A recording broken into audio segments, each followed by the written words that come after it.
हाय 2 February 2025च्या group बीच्या एक्झामची तयारी, परीक्षेची तयारी आपली चांगल्या रीतीने सुरू असणार आहे. शेवटच्या फेज म्हणजे 1-2च दिवस बाकी आहे.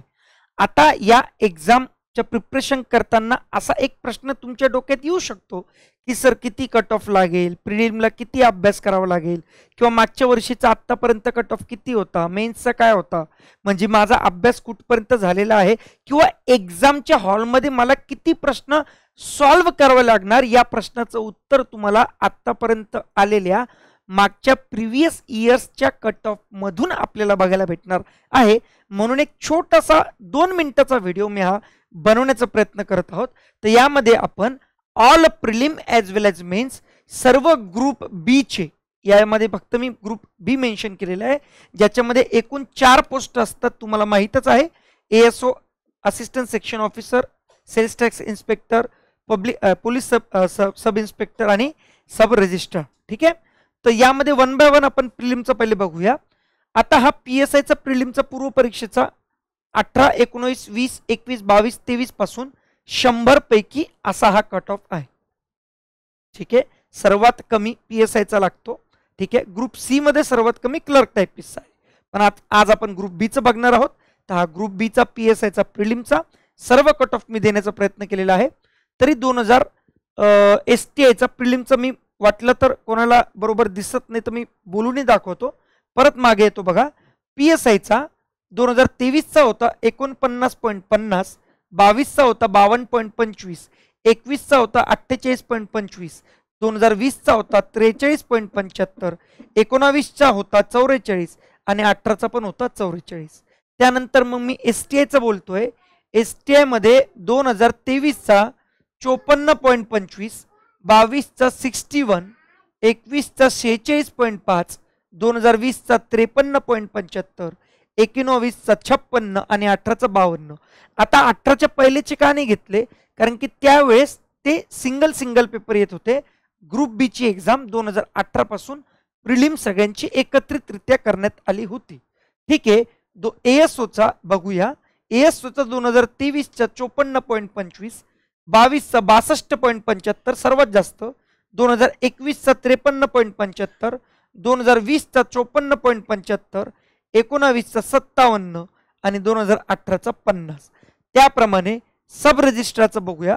सब रजिस्ट्रार ही पोस्ट पहिल्यांदा नव्हती, रिसेंटली ती लॉन्च झाली होती. लॉन्च म्हणण्यापेक्षा ती ॲड करण्यात आली होती.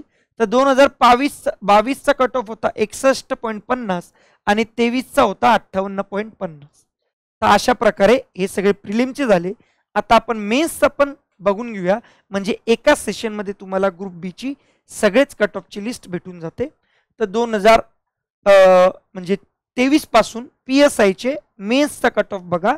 तर पहिल्यांदा ही 200 पैकी मार्काची एक्झाम होती. प्रश्नाची संख्या तेवढीच आहे, फक्त जो एक प्रश्न होता 1 मार्काला तो 2 मार्काला केला, एवढाच फरक आहे. बाकी काही फरक नाही. ते 200 मधून 125, 200 मधून 123, 400 मधून 280 असा आहे. तर 2023चा आहे 266.50 400 मधून. वाटलं तर इथं मेन्शन करतो मी 400 मधून. मग 22चा 21चा असं. तसं पुढे बघूया.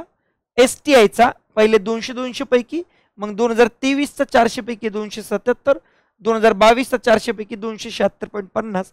एक गोष्ट लक्षात घ्या, PSIला इंटरव्ह्यू पण असतो, त्यामुळे इंटरव्ह्यूचे मार्क पण याच्यात नंतर ॲड होतात. तर ते फायनल कट ऑफ लिस्ट वेगळी लागते. पण या ज्या बाकीच्या पोस्ट आहे STI, ASO, SR यांना इंटरव्ह्यू नसतो, तर यांचा डायरेक्टच फायनल कट ऑफ असतो. ठीक आहे. याच्यानंतर डायरेक्ट व्हेरिफिकेशन असतं, डॉक्युमेंट व्हेरिफिकेशन. तर 2024चा STIचा 400 पैकी 277, मग 22चा 276.50, मग 278.50 असा होता. आणि त्यानंतर ASO सर्वात जास्त बघा 305 2022ला होता, 2023ला 288 400 पैकी, 2021ला 275.5. म्हणजे जेणेकरून तुम्हाला कळतंय की किती अभ्यास करायचे. आणि सर्वात जास्त आजपर्यंतचा 400 पैकी 292.5 2023चा, कारण की याच्या कमी पोस्ट होत्या असं. तर अंदाज एक कळाला तुम्हाला की 2 फेब्रुवारीला मिनिमम तुम्हाला जर ह्या एक्झाम मध्ये पास व्हायचं असेल तर मिनिमम 65 पकडूया, जर खूपच सोपा आला पेपर तर.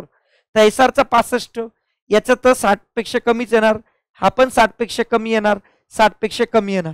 म्हणजे एकंदरीत आपल्याला कळतंय की 65 पेक्षा जर जास्त तुम्हाला मार्क पडले तर तुमचं कार्यक्रम निपटतं. म्हणजे तुम्ही लगेच मेन्सला अभ्यासला सुरुवात करायची. आणि 65 करता तुम्हाला कमीत कमी 80-85 टिक करून यायचं आहे. डन. चलो bye, take care, love you guys.